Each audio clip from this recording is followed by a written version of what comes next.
that your gut reaction to it is, where the hell did my 2 million in pipeline go? Yep.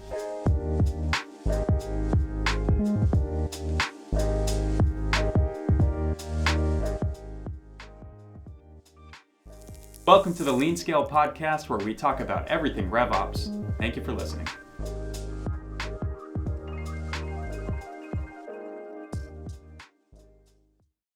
Today, we have a public service announcement for all of our Lean Scale podcast listeners. Today, we're going to be talking about data. And the world is completely obsessed with data. I may take it one step further and say that the world is completely addicted to data. And I think that addiction comes from the idea that data is the truth. But today, we're going to talk about how data can be incredibly misleading and, in some cases, flat out lying. So I have Bernardo with me here today to talk about that. Bernardo, when you talk about lying with data, what do you mean? Yeah, absolutely. When it comes to lying with data, you're essentially looking at two different flavors. The ones that are deliberately or maliciously just outright wrong, which in the business world you're not going to run into as much. And you're also going to be looking at the ones in which somebody just legitimately tried to convey something that they thought was fine, but the way that they approached it introduced certain biases that doesn't necessarily make them super relevant. You could be telling a wildly different storyline than what you intended to, or what the data even really suggests if you're not really careful about how you approach it.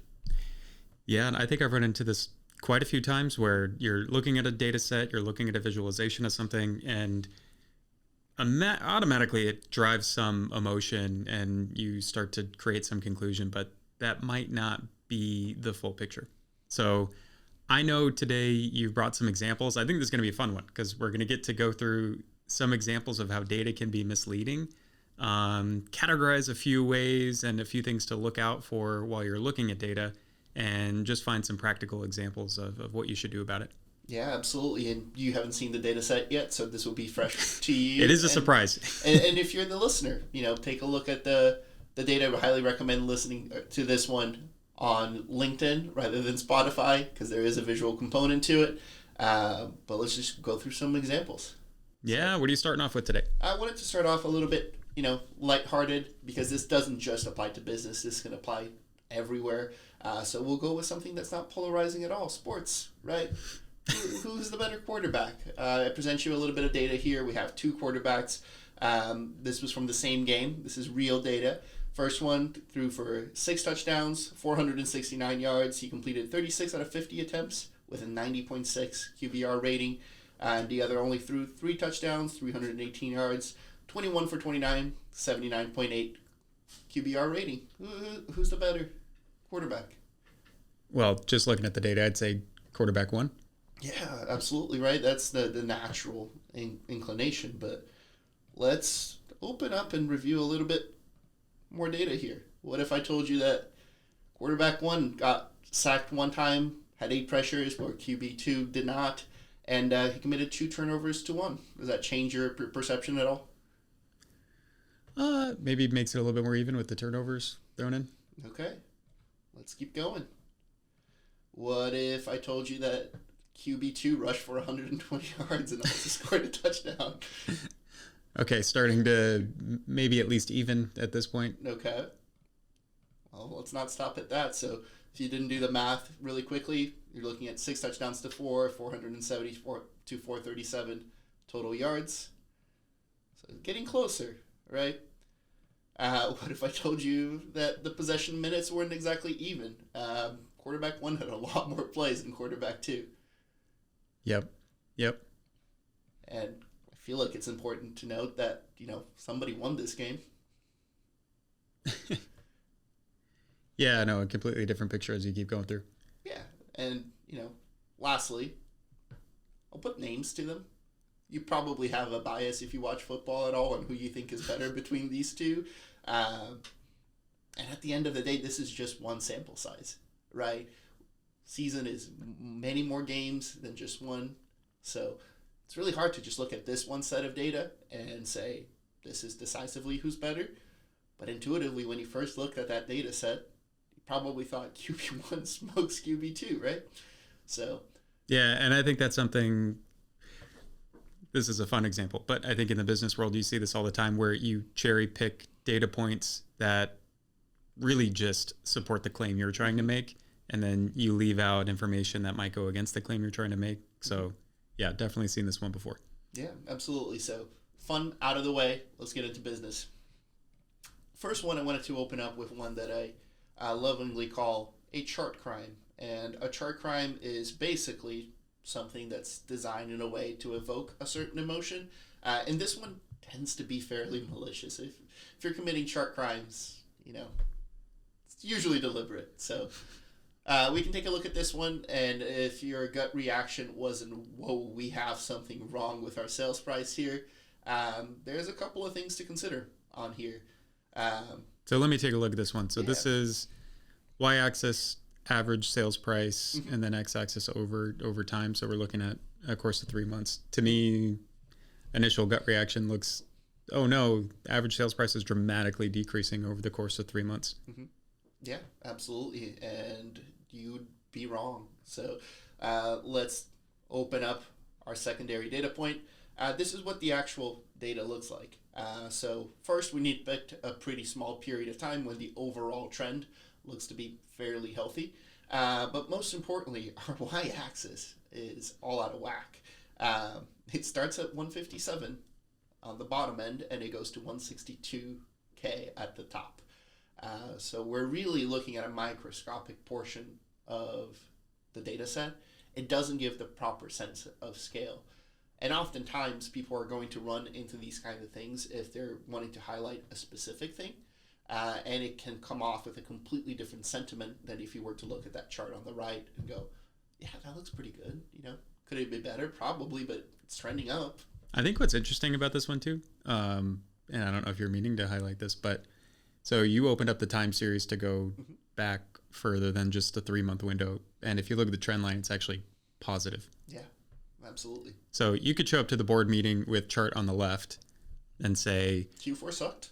Q4 is awful. Our average sales price is dropping like crazy. Or you could show up with the graph on the right and you'd say, hey, our average sales price is actually steadily increasing over time. Absolutely. And we'll get into it a lot more with things that go to the board, because a lot of times board reporting is really just weaving storylines. And sometimes you sandbag a little. Sometimes you overinflate a performance. It's never lying in the traditional sense, but there's embellishment both ways. Next, we have one that you probably run into if you're in the business world, especially sales at all. Somebody going around and going, hey, who's our best rep? And then you look at how much they sold in a given period. So what's your gut reaction to this one? Yeah, so dude, maybe Stuart needs to go to President's Club, and then I don't know if we need to cut Anna or not, but doesn't seem to be doing too well. Yeah, it looks grim, doesn't it? Well, let's add a little bit more context to it. How do they perform against their quota? Does that change your perception at all? A little bit. I am assuming that Anna has a smaller quota because maybe she's working in a S&B segment. Maybe Stuart's an enterprise rep, with a larger bag that Stuart's carrying. I still think, bringing in $1 million versus 225,000 is still impressive, but yeah, and he seems to have performed pretty decently against his quota, right? Looks like it. Looks like he's touching the top of the line there. Yeah, we got another chart crumb here. So the axes are not set up to the same value. So the quota is actually 2.5 million. He's nowhere close to it. Oh. And we can fix that looking at this guy. This would be a different way of interpreting the data where you just look at percentages, right? So if you look at overall achievement to quota without taking into account how much you brought in, Anna looks like a rock star, even though her monetary impact isn't that significant in the grand scheme of things. And here's what it looks like with a normalized, actually accurate performance to quota. Changes things pretty drastically. So it does.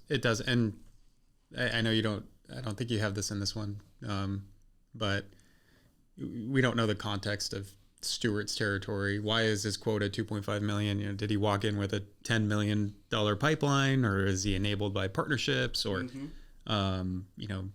what's the business purpose to having a quota that size? And yeah, maybe Anna is just crushing it.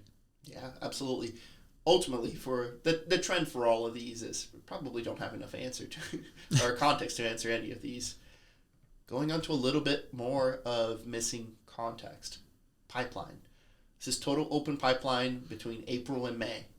What's your gut reaction? Yeah, if you walked to me and said, hey, in April we had 22.5 million in pipeline, now we have 20.5, I'd be asking what happened to $2 million. Did we lose it? Did it move?